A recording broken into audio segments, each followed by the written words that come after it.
nonprofit community center down in Ship Creek. It's a concert venue and art space and co-working space. And there's going to be an event there tomorrow for Rondi. And I'm also here with 10up.com, which is a web agency and more of my day job. So I'll try to do 2 companies in 10 minutes and not go over. I'll start with 10up because that's more like my story of like development from a student to a freelancer to a business owner and then to a not business owner. I went to school for business admin and paid for college while going to classes by doing computer work. By the time I graduated from school, I found that I was doing so much work to pay for school that I had a business and no school to pay for anymore. So I just kept doing that, kept freelancing, making websites. Did that for about 3 or 4 years until things started to be a little overwhelming as far as the work goes, and heard the saying, hire when it hurts. It was definitely hurting, so I started trying to hire. After a few attempts, I had my first successful team member join me after freelancing for 3 or 4 years, and then took on a business partner, a good friend and creative director. So we started Brainstorm Media. He was the right brain, I was the left brain. He did creative direction, I did lots of this late at night. And we had Michael Jordan, our first employee, the Michael Jordan. Over the next 3 or 4 years, we grew Brainstorm Media from 3 people to 8 people and did a lot of awesome projects for clients like the Wall Street Journal and I don't know, who else did we do stuff for? The Alaska Community Foundation in Anchorage. And at the beginning of this year, we sold out, or I like to think we sold in because it was an acqui-hire, and we all went and joined 10up.com. So that's where I am now as the Director of Business Development, working for 10up. 10up helps make WordPress and websites. Helping to make WordPress means that they make a system that runs 20% of the internet, and they're the largest contributor to that system anywhere outside of WordPress.com. They work for clients like, GCI, TED, Wired, Time, and ESPN. What else? I have notes before I move on to Anchorage Community Works. 2 companies is hard to keep track of. Main lessons I learned through all of that was hire when it hurts. Ideas are pretty much worthless. It's all in the implementation that it matters, and it is really hard to learn to say no in all that. But more than anything else, I think each time I could progress from one stage to the other. It was really because I chose to say no to opportunities that did not line up with my values and my vision, or a team's values and vision. And as soon as you said no to those things, then opportunities, opened up for the things we did want to be doing, like leaving your day job and going. I want to go on a food truck hunt. And Anchorage Community Works, that started about 1.5 years ago because some friends and I up here said, hey, we'd really like some places in Anchorage that have more community. One of them liked working on bikes. Another really had experience organizing events. Another was an artist. So we did the math, made a list, figured it out, and searched for real estate for a really long time. And then that turned into Anchorage Community Works, where we have concerts pretty much every weekend for Rondi tomorrow. There's art space and co-working space for artists and programmers or engineers that want to come and work during the day. That's about it. Thanks. I'm Brian McKinnon. I'm the founder of MacKinnon Technologies, MacKinnon Marine, and AO Mobile Processing Solutions. It all started out when I was a fueler on the North Slope. I kind of was getting sick over a long period of time, and I ignored it because I didn't want to lose my job. And over about a 6-month period, I was working and ended up, my lungs collected so much diesel that when I breathed out, they collapsed and stopped breathing. So after that, I kind of just woke up and I had the idea in my head. I went to my boss and said, we should probably think about buying something like this. So we looked for 3-4 months and couldn't find anything on the market. So I did some drawings, talked to a lawyer about it, did a patent search, realized that there was nothing out there like it. And after that, ended up contacting the EPA. EPA told me that they had little to no testing on anything over 10 gallons a minute, which is your local fueling station. And we're fueling at 60 to 120 gallons a minute. And at that high rate, it actually atomizes the fuel into tiny airborne droplets. The fuelers are just pretty much breathing it in. They have no restrictions or nothing.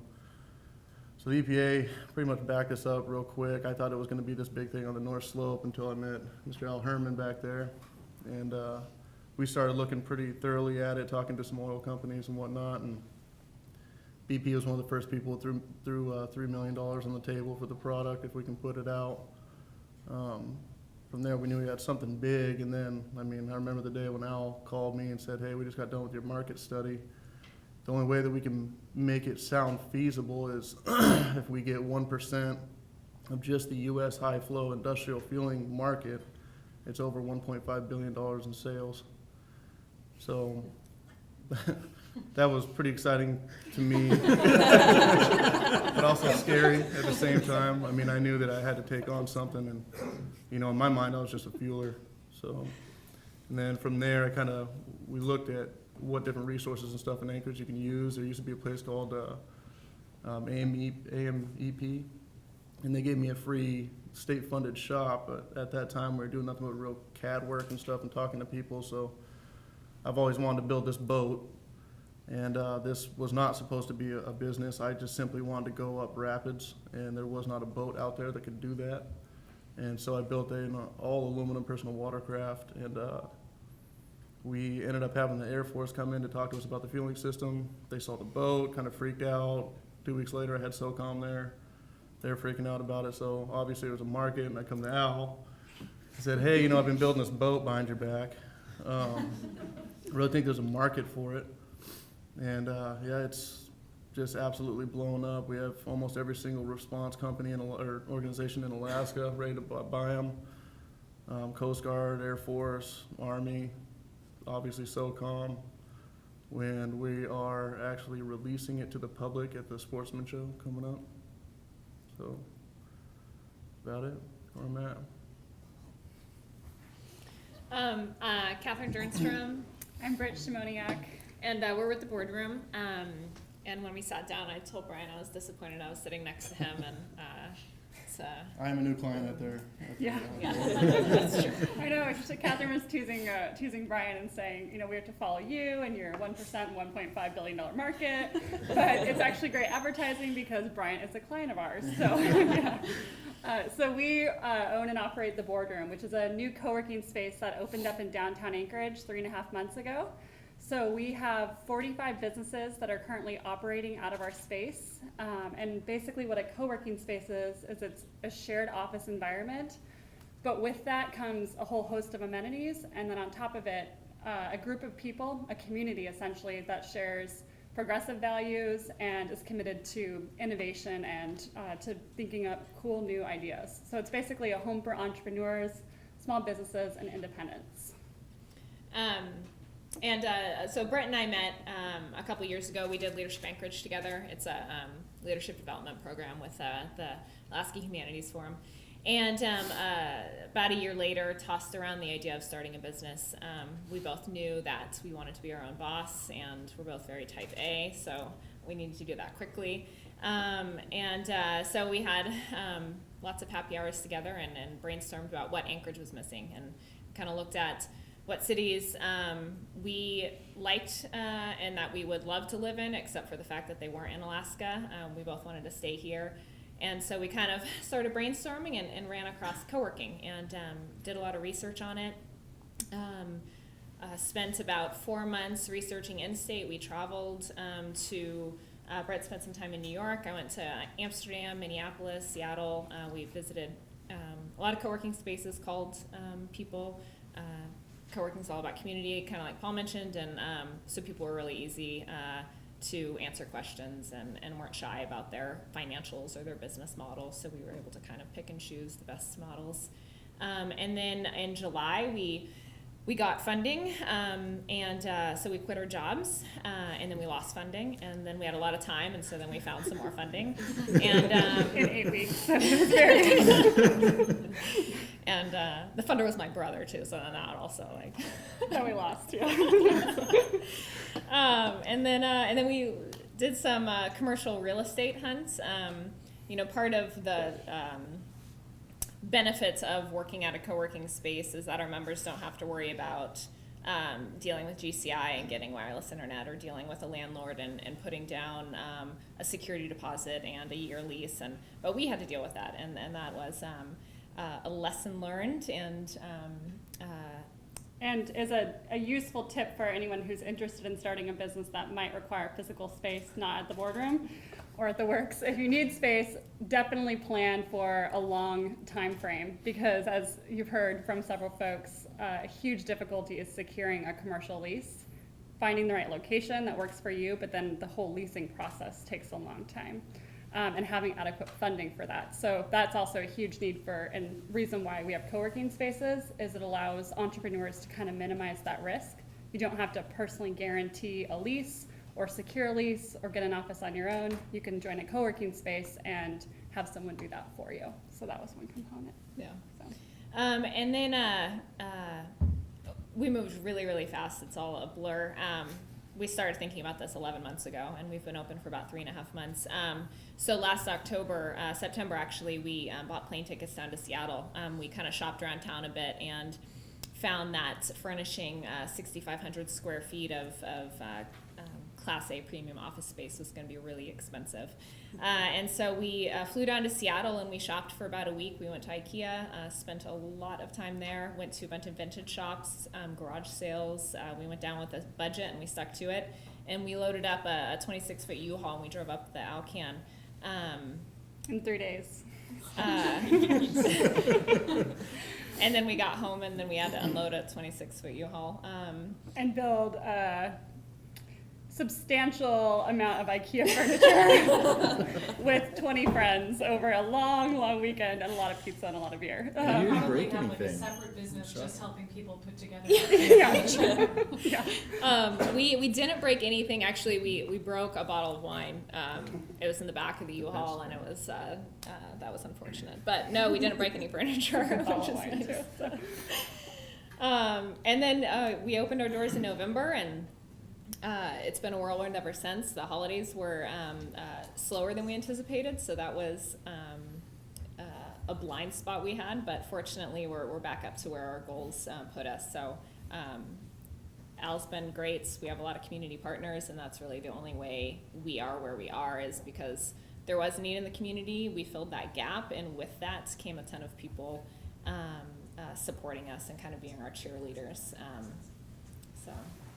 Yeah, and I think that was kind of, that was probably one of the most important reasons as to why Katherine and I were able to launch an idea from, 11 months ago, to start a business in 7 months essentially, and secure a huge amount of capital, a huge commercial piece of property to advertise out. We haven't paid for advertising. We've done, everything's been word of mouth, and to be able to get 45 clients in that, are consistent. And that's been because there's a tremendous amount of support in this community, and there's a community that wants to see young people like you guys be able to live, work, and play here, and want to support that. And so they were excited to see 2 young women who wanted to start a business that supported other entrepreneurs and created opportunities for people who are sitting at this table today, for any of you who are interested in starting your own businesses, and we were able to leverage that and make something really cool with it. So Kathy's husband is a member too. Yeah, he loves it. All right, well, thank you for the introductions. I'm sure we've heard a lot of interesting stories, so I'm sure you guys have questions. So please just stick your hand up and let's get some questions rolling. I've got questions if nobody else does. Okay, I'll start. So you guys, I was curious, what was your educational background, and what were you doing before you met each other and became business owners? And did you know always that you wanted to own a business, or did that just happen out of your love for biking? Myself, I moved up here from Ohio, West Virginia, and I was going to college managing a bike shop / ski shop, and I was on my own, so I'm working full time going to college, and I was in a couple, 2.5 years in, and I met my wife. She was going to school full time, and I was like, oh man, this is really what I want to do. So I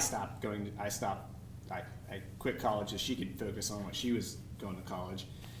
And managing this bike / ski shop, and then we decided to move up here.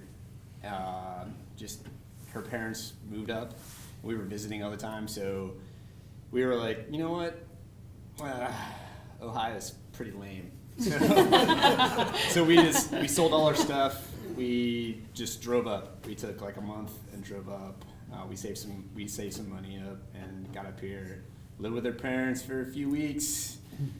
So I had to find something to do, and I started working at another local bike shop in town, and never went back to school. My wife started going to UAA, finished up her schooling, and then we had our daughter, and at that point it was like, oh man, this is kind of tough.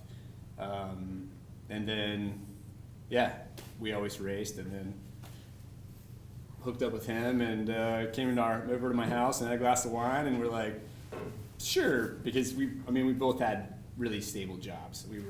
I had a new child, and it's like, I had to quit my job, but my wife, the kicker there was my wife was working with me also. So once this was going down, both of us had to quit. So my wife and myself had to quit the same job. So Wow. then all of a sudden it's like we don't have zero income. So just scary, like everybody else says. Just really frightening. And did you always think though that you wanted to be your own boss or own a business, or was that? I did. I knew that that's what that's what I wanted to do. That's the industry. I wanted to be in the outdoor industry. And it was just kind of a weird thing. And I knew it was just an opportunity, and we were kind of looking around, and then this opportunity for both of us kind of popped up, and it's been awesome. So. And what about you? Yeah, so I had zero clue what I wanted to do when I went to school. So, I ended up getting a business degree. But after I graduated, I ended up going down to Colorado to finish up at Colorado State University. I got a business degree there. And after I got done with school, I thought, hey, you know what? I have no idea what I want to do, zero idea. So I figured that I would work part-time at REI. I was really big into rock climbing back then, and I thought, you know what, I think I'm just going to screw off for a little while and figure out what it is I want to do, and I'll climb full-time and work part-time. And ended up, I really liked working for REI. And but in the back of my mind, though, I always knew that I wanted to have my own business. And so while I was at REI, I was paying attention, and REI is a great company to learn from. And so this little part-time gig that I thought was going to be kind of a temporary thing, while I figured out what it is I wanted to do, ended up being a 12-year kind of a career. And I moved around with REI and kind of moved up sort of the ladder a little bit, and ended up in Anchorage, where I was originally from anyway. And so kind of into racing, and I was looking for the opportunity. It was almost like a physical feeling, like I have to do something on my own. I was kind of at the junction where I kind of had to commit to moving on with REI and out of the state, or find something to do. And just the thought of continuing to move on with REI, even though I love that company, it was just like something was just, it wasn't right, it was a physical feeling, like I had to do something on my own. And that's kind of when I ran into Jamie, and we kind of wanted to do the same thing. And